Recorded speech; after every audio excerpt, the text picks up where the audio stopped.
Hello everyone. Today our Group 9, will discuss the dynamic embeddedness in Chinese firm internationalization, the case study for the International Business TRU MBA course. Hamilton, myself, will discuss the findings of the article.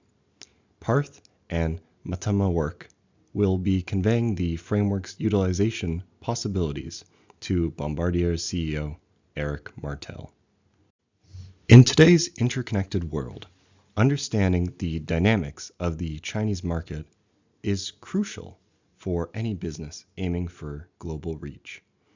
This presentation will equip you with key insights from a recent study on Chinese outward foreign direct investment, or OFDI. We'll explore a framework called dynamic embeddedness that shed light on how Chinese companies are successfully expanding on the world stage. Why traditional theories fall short? Well, traditional models of internationalization, such as the Uppsala model, paint a picture of gradual incremental expansion. They suggest a gradual step-by-step approach to going global. But these theories are largely based on Western firms. Chinese companies aren't afraid to utilize rapid, often bold moves. To understand Chinese OFDI, we need a broader lens. The dynamic embeddedness framework helps us break down how Chinese firms navigate the complexities of internationalization. It's about more than just having a great product.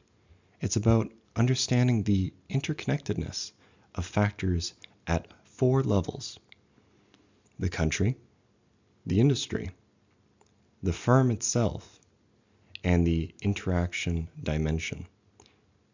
At the country level, this considers the influence of both the home country, China, and the host country. Government support, political relationships, and even cultural nuances will come into play. At the industry level, we can't ignore industry-specific factors. If you think about Chinese supply chain connections, government policies, and the overall competitive landscape. And at the firm level, this is where a company's unique capabilities to shine come into play. Its networks, adaptability, and strategic assets are vital for navigating the global market. And for the interaction dimension, it is applicable because the relationship between the institutional context of the home and host countries, as well as the firm-specific factors, can change over time, affecting the firm-level internationalization strategy. It highlights the importance of considering the time-dependent nature of relationships and networks in understanding the internationalization of Chinese firms. We talked about networks, but let's break down how these connections create embeddedness for Chinese firms going global. It's like becoming part of the fabric of the host country's business environment. First-order networks are your direct relationships, business partnerships, joint ventures, those kinds of things. It's about building trust and working closely with other companies in your industry. At the second-order networks, they go beyond business. This is where you connect with the host country's institutions, government agencies, trade organizations. It's about understanding the rules of the game, the culture, and building relationships with key players in the industry. For the third-order networks, these are the most complex. It's about becoming part of the bigger picture, again, the whole business ecosystem in the host country. You're interacting with suppliers, competitors, even local communities. It's a holistic view of embeddedness. Think about companies like Huawei or Haier. they've mastered this concept. They're not just selling products in foreign markets, they're deeply integrated into those economies. They have R&D centers, local partnerships, and they contribute to the communities where they operate. This deep level of embeddedness gives Chinese firms a real advantage. It helps them navigate challenges, build trust, and ultimately achieve sustainable success in international markets. It's more than just market entry into China. It's a long-term growth potential that will be resilient. Let's go into the key findings of this article, a deeper dive. The diverse factors impacting Chinese OFDI. Conventional internationalization theories, such as the Uppsala model and OLI paradigm, fall short in explaining the unique patterns observed in Chinese OFDIs. This is where country-level CSAs, industry-level, and firm-level FSAs factors come into play. At the resource-based view, RBV, Chinese firms may lack traditional firm-specific advantages, the FSAs, which are considered crucial for success in going global according to traditional internationalization theories. They make up for it through their flexibility to adapt, understand customer needs, and acquire strategic assets like new technologies and knowledge. At the institutional-based view, IBV, Chinese firms' actions are often shaped by the constraints and opportunities created by the institutional framework they operate within. Home country institutional contexts, like support provided by the government through the Go Global policy, have created a conducive environment for the overseas expansion of Chinese firms. Furthermore, host country factors such as the regulatory environments and cultural differences significantly influence internationalization strategies. And finally, at the network-based view, NBV, networks and relationships, from local connections to cross-border alliances, facilitate the transfer of knowledge, reduce uncertainty, and accelerate internationalization. Previous forward investments and existing networks ties can act as catalysts for overseas expansion. Let's take a step back and look at the limitations of this study. In this case, the research on dynamic embeddedness is insightful, but it does leave us with some unanswered questions. First, the study is primarily qualitative. It paints a compelling general picture, but it doesn't give us hard numbers or specific metrics to measure the exact impact of these strategies. We need more empirical research to back this up. Secondly, the focus is squarely on Chinese companies. Does this framework apply to firms from other emerging markets like India or Brazil? There's a real opportunity to explore how dynamic embeddedness plays out in different country contexts. Finally, while the study touches on firm-specific advantages, it doesn't really dive deep into the internal workings of these companies. How do their organizational structures, leadership styles, and decision-making processes contribute to their agility? That's something worth investigating. Looking at the key takeaways of the study, despite these limitations, the study offers some powerful conclusions. It establishes dynamic embeddedness as a key framework for understanding how Chinese firms internationalize successfully. The takeaway is how crucial it is to adopt a multi-level perspective considering not just the company, but also the home and host country dynamics, industry trends, and the firm's unique strengths. Adaptability is king, and building strong networks is essential. Looking at the future of global business from this article's perspective, this study gives us a glimpse into the future of global business by understanding and mastering the art of dynamic embeddedness.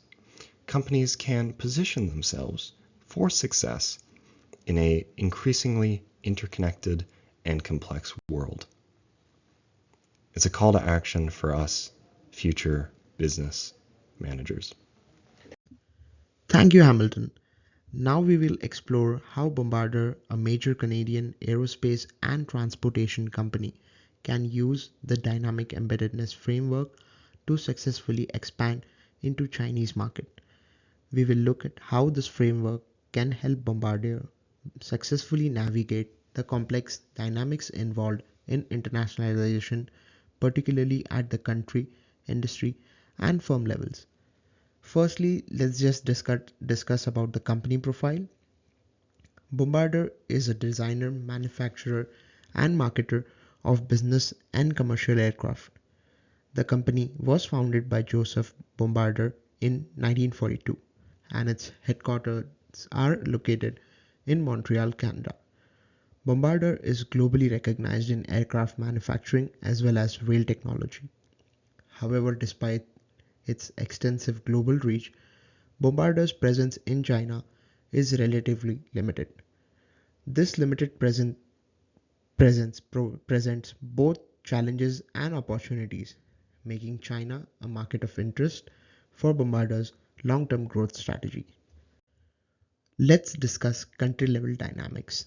At the country level, Bombardier must understand the political, cultural, and institutional factors that will shape its entry into Chinese aerospace and transportation markets.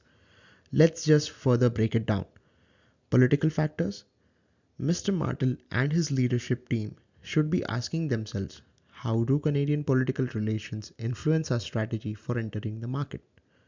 China's political landscape is known to be heavily influenced by the government, especially in key industries like aerospace.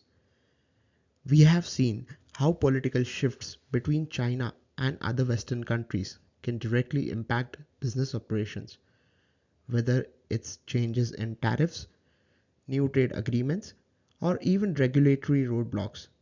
Stay vigilant about these dynamics will be essential. Bombardier will need to align with political objectives of the Chinese government, including infrastructure development and technology transfer, in order to secure necessary approvals and foster long-term cooperation. Let's discuss cultural factors. Culture often gets overlooked in international strategy, but it's critical, especially in China, where cultural nuances play a huge role in business practices. The consumer preference and the way people interact with transportation in China are different from those in North America. Therefore, understanding cultural differences and transportation trends and adapting to local consumer needs will be crucial for Bombardier's success in the Chinese markets. Establishing trust takes time in China, and cultural awareness will ensure smoother interactions with both customers and business partners. Let's further discuss institutional factors. Navigating China's complex regulatory landscape is one of the biggest hurdles for foreign companies. This includes tariffs, quotas, environmental policies, intellectual property protection, and labor laws. Bombardier will need to adapt its operations to align with these regulations. China's strict requirements for foreign companies in industry like aviation mean Bombardier must continuously work to stay compliant. This includes everything from manufacturing standards and technology sharing agreements, which are often mandated by Chinese authorities in joint ventures. Competition and industry specific policies. Now moving to the industry level, the Chinese aerospace and transportation market present a big opportunity for Bombardier. especially in areas like high-speed rail and business jets. However, there are specific challenges Bombardier will need to address. China is home to strong domestic players such as COMAC in the aerospace sector and CRRC in the rail transportation. Both of these companies have significant market share and government backing, which makes competition fierce. Bombardier must develop a strategy to either collaborate with these firms through partnerships or differentiate itself through its technological innovations and superior quality. For example, Bombardier's reputation for safety and reliability could be a key differentiator in a market where trust in products is paramount. The Chinese government often prioritizes domestic manufacturers through its industrial policies. Bombardier will need to navigate these policies, which sometimes limit foreign firms' access to key projects. However, there are ways to overcome this, such as through strategic joint ventures with local Chinese companies, which can give Bombardier a foothold while respecting local regulations. Thank you, Parth. Now let's look at Bombardier's firm-level dynamics, which play an important role in how the company can effectively position itself in China. Bombardier has long been known for its cutting-edge transportation technology, reliability, and most importantly, safety. These are the core strengths that have allowed the company to build its global reputation. But these advantages alone won't be enough to guarantee success in China. Therefore, the company needs to tailor its offerings to meet China's specific infrastructure needs. This might be through developing high-speed rail systems that fit the unique layout of Chinese cities or designing aircraft suitable for Chinese airlines. Another important aspect is the need to build strong networks. In China, business is built on relationships, what the Chinese refer to as guangxi. Bombardier needs to invest in establishing relationships with key stakeholders, including government officials, industry leaders, and local business partners.